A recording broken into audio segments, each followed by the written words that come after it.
Esther 6. Cette nuit-là, le roi ne put pas dormir, et il se fit apporter le livre des annales, les chroniques. On les lut devant le roi, et l'on trouva écrit ce que Mardochée avait révélé au sujet de Bigthan et de Téresh, les deux eunuques du roi, gardes du seuil, qui avaient voulu porter la main sur le roi Assuérus. Le roi dit : « Quelle marque de distinction et d'honneur Mardochée a-t-il reçu pour cela ? » « Il n'a rien reçu, répondirent ceux qui servaient le roi. Alors le roi dit : « Qui est dans la cour ?» Aman était venu dans la cour extérieure de la maison du roi pour demander au roi de faire pendre Mardochée au bois qu'il avait préparé pour lui. Les serviteurs du roi lui répondirent : « C'est Aman qui se tient dans la cour. » Et le roi dit : « Qu'il entre. » Aman entra et le roi lui dit : « Que faut-il faire pour un homme que le roi veut honorer ?»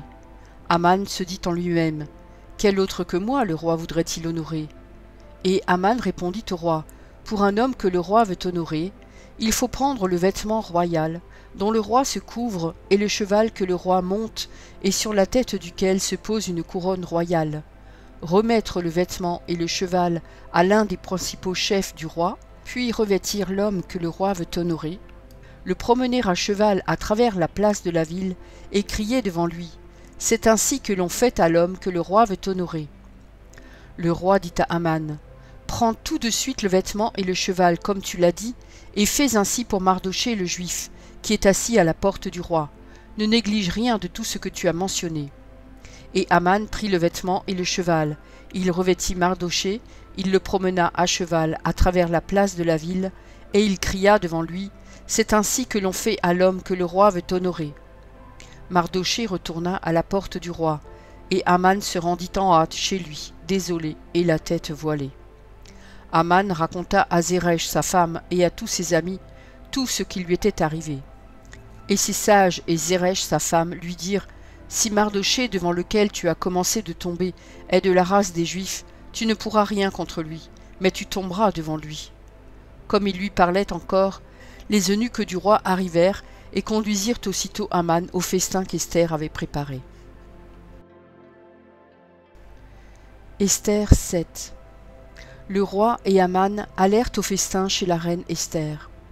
Ce second jour, le roi dit encore à Esther pendant qu'on buvait le vin : « Quelle est ta demande, reine Esther ? Elle te sera accordée. Que désires-tu ? Quand ce serait la moitié du royaume, tu l'obtiendras. » La reine Esther répondit : « Si j'ai trouvé grâce à tes yeux, ô roi, et si le roi le trouve bon, accorde-moi la vie, voilà ma demande, et sauve mon peuple, voilà mon désir. Car nous sommes vendus, moi et mon peuple, pour être détruits, égorgés, anéantis. Encore si nous étions vendus pour devenir esclaves et servantes, je me tairais, mais l'ennemi ne saurait compenser le dommage fait au roi. » Le roi Assuérus prit la parole et dit à la reine Esther : « Qui est-il et où est-il celui qui se propose d'agir ainsi ?» Esther répondit : « L'oppresseur, l'ennemi, c'est Aman, ce méchant-là. » Aman fut saisi de terreur en présence du roi et de la reine. Et le roi, dans sa colère, se leva et quitta le festin pour aller dans le jardin du palais. Aman resta pour demander grâce de la vie à la reine Esther, car il voyait bien que sa perte était arrêtée dans l'esprit du roi. Lorsque le roi revint du jardin du palais dans la salle du festin, il vit Aman qui s'était précipité vers le lit sur lequel était Esther, et il dit : « Serait-ce encore pour faire violence à la reine chez moi dans le palais ?» Dès que cette parole fut sortie de la bouche du roi, on voila le visage d'Aman. Et Harbona, l'un des eunuques, dit en présence du roi : « Voici, le bois préparé par Aman pour Mardochée, qui a parlé pour le bien du roi, est dressé dans la maison d'Aman, à une hauteur de 50 coudées. » Le roi dit : « Qu'on y pende Aman. » Et l'on pendit Aman au bois qu'il avait préparé pour Mardochée, et la colère du roi s'apaisa. Esther 8. En ce même jour, le roi Assuérus donna à la reine Esther la maison d'Aman, l'ennemi des Juifs. Et Mardochée parut devant le roi, car Esther avait fait connaître la parenté qui l'unissait à elle. Le roi ôta son anneau qu'il avait repris à Aman, et le donna à Mardochée. Esther, de son côté, établit Mardochée sur la maison d'Aman. Puis Esther parla de nouveau en présence du roi. Elle se jeta à ses pieds, elle pleura, elle le supplia d'empêcher les effets de la méchanceté d'Aman l'Agagite et la réussite de ses projets contre les Juifs. le roi tendit le sceptre d'or à Esther, qui se releva et resta debout devant le roi. Elle dit alors: « Si le roi le trouve bon, et si j'ai trouvé grâce devant lui, si la chose paraît convenable au roi, et si je suis agréable à ses yeux, qu'on écrive pour révoquer les lettres conçues par Aman, fils d'Hammédatha, l'Agagite, et écrites par lui dans le but de faire périr les Juifs qui sont dans toutes les provinces du roi. Car comment pourrais-je voir le malheur qui atteindrait mon peuple, et comment pourrais-je voir la destruction de ma race ?» Le roi Assuérus dit à la reine Esther et au juif Mardochée: « Voici, j'ai donné à Esther la maison d'Aman, et il a été pendu au bois pour avoir étendu la main contre les Juifs. Écrivez donc en faveur des Juifs comme il vous plaira, au nom du roi, et scellez avec l'anneau du roi, car une lettre écrite au nom du roi et scellée avec l'anneau du roi ne peut être révoquée. » Les secrétaires du roi furent appelés en ce temps, le 23e jour du 3e mois, qui est le mois de Sivan, et l'on écrivit, suivant tout ce qui fut ordonné par Mardochée, aux Juifs, aux satrapes, aux gouverneurs et aux chefs des 127 provinces situées de l'Inde à l'Éthiopie, à chaque province selon son écriture, à chaque peuple selon sa langue, et aux Juifs selon leur écriture et selon leur langue. On écrivit au nom du roi Assuérus, et l'on scella avec l'anneau du roi. On envoya les lettres par des courriers ayant pour monture des chevaux et des mulets nés de juments. Par ces lettres, le roi donnait aux Juifs, en quelque ville qu'ils fussent, la permission de se rassembler et de défendre leur vie, de détruire, de tuer et de faire périr, avec leurs petits-enfants et leurs femmes, tous ceux de chaque peuple et de chaque province qui prendraient les armes pour les attaquer et de livrer leurs biens au pillage. Et cela en un seul jour, dans toutes les provinces du roi Assuérus, le 13e du 12e mois, qui est le mois d'Adar. Ces lettres renfermaient une copie de l'édit qui devait être publiée dans chaque province, et informaient tous les peuples que les Juifs se tiendraient prêts pour ce jour-là à se venger de leurs ennemis. Les courriers, montés sur des chevaux et des mulets, partirent aussitôt et en toute hâte, d'après l'ordre du roi. L'édit fut aussi publié dans Suse, la capitale. Mardochée sortit de chez le roi avec un vêtement royal bleu et blanc, une grande couronne d'or et un manteau de byssus et de pourpre. La ville de Suse poussait des cris et se réjouissait.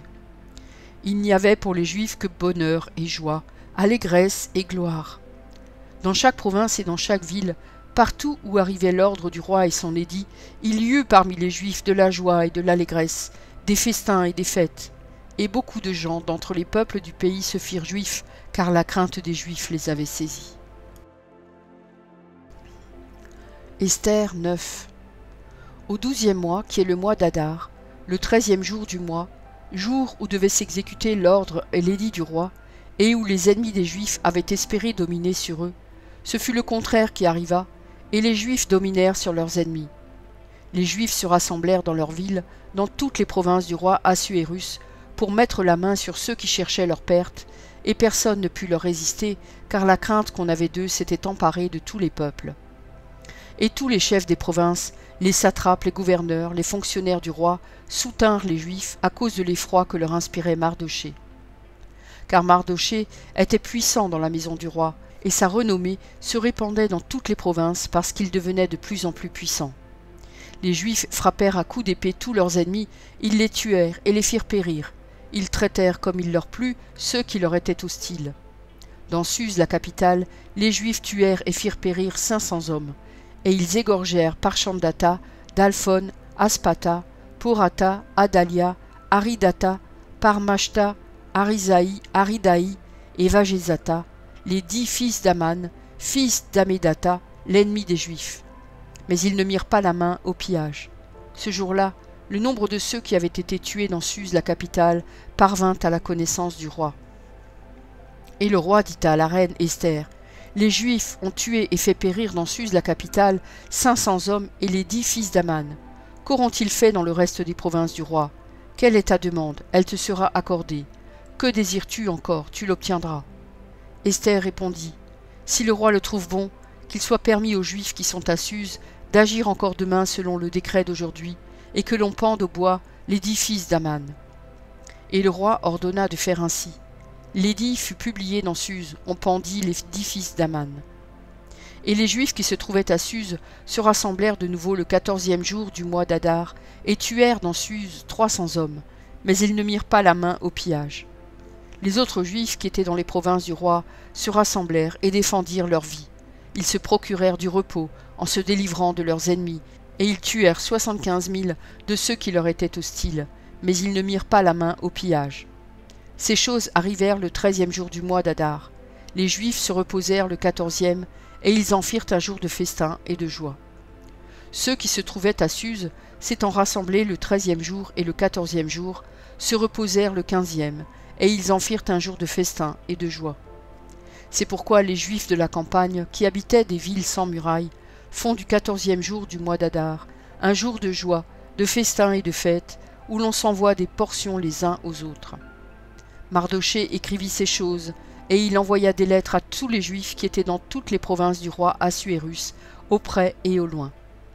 Il leur prescrivait de célébrer chaque année le 14e jour et le 15e jour du mois d'Adar, comme les jours où ils avaient obtenu du repos en se délivrant de leurs ennemis, de célébrer le mois où leur tristesse avait été changée en joie et leur désolation en jours de fête, et de faire de ces jours des jours de festin et de joie, où l'on s'envoie des portions les uns aux autres, et où l'on distribue des dons aux indigents. Les Juifs s'engagèrent à faire ce qu'ils avaient déjà commencé, et ce que Mardochée leur écrivit. Car Aman, fils d'Amédatha l'Agagite, ennemi de tous les Juifs, avait formé le projet de les faire périr, et il avait jeté le pur, c'est-à-dire le sort, afin de les tuer et de les détruire. Mais Esther s'étant présentée devant le roi ordonna par écrit de faire retomber sur la tête d'Aman le méchant projet qu'il avait formé contre les Juifs, et de le pendre au bois, lui et ses fils. C'est pourquoi on appela ces jours Pourim, du nom de Pur, d'après tout le contenu de cette lettre, d'après ce qu'ils avaient eux-mêmes vu et ce qui leur était arrivé. Les Juifs prirent pour eux, pour leur postérité, et pour tous ceux qui s'attacheraient à eux, la résolution et l'engagement irrévocable de célébrer chaque année ces 2 jours, selon le mode prescrit et au temps fixé. Ces jours devaient être rappelés et célébrés de génération en génération, dans chaque famille, dans chaque province et dans chaque ville. Et ces jours de Pourim ne devaient jamais être abolis au milieu des Juifs, ni le souvenir s'en effacer parmi leurs descendants. La reine Esther, fille d'Abishaïl, et le Juif Mardochée écrivirent d'une manière pressante une seconde fois pour confirmer la lettre sur les Pourim. On envoya des lettres à tous les Juifs dans les 127 provinces du roi Assuérus.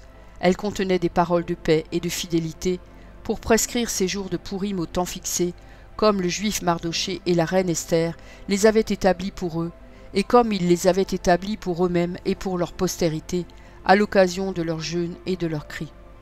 Ainsi l'ordre d'Esther confirma l'institution des Pourim, et cela fut écrit dans le livre. Esther 10. Le roi Assuérus imposa un tribut au pays et aux îles de la mer. Tous les faits concernant sa puissance et ses exploits, et les détails sur la grandeur à laquelle le roi éleva Mardochée, ne sont-ils pas écrits dans le livre des chroniques des rois des Mèdes et des Perses? Car le juif Mardochée était le premier après le roi Assuérus, considéré parmi les Juifs et aimé de la multitude de ses frères. Il rechercha le bien de son peuple et parla pour le bonheur de toute sa race. Merci pour ton écoute. Je t'encourage à écouter encore la parole du Seigneur. J'ai pris un engagement avec lui et je publierai tous les jours un verset. Si j'en oublie un jour, j'en ferai 2 le lendemain. De ton côté, tout ce que tu as à faire, c'est de t'abonner à cette chaîne. Et s'il te plaît, n'oublie pas le pouce bleu. Et si tu veux me laisser un gentil commentaire, c'est aussi apprécié. Pour écouter la suite, clique simplement sur la vidéo du jour suivant, en haut à gauche. Que Dieu te bénisse.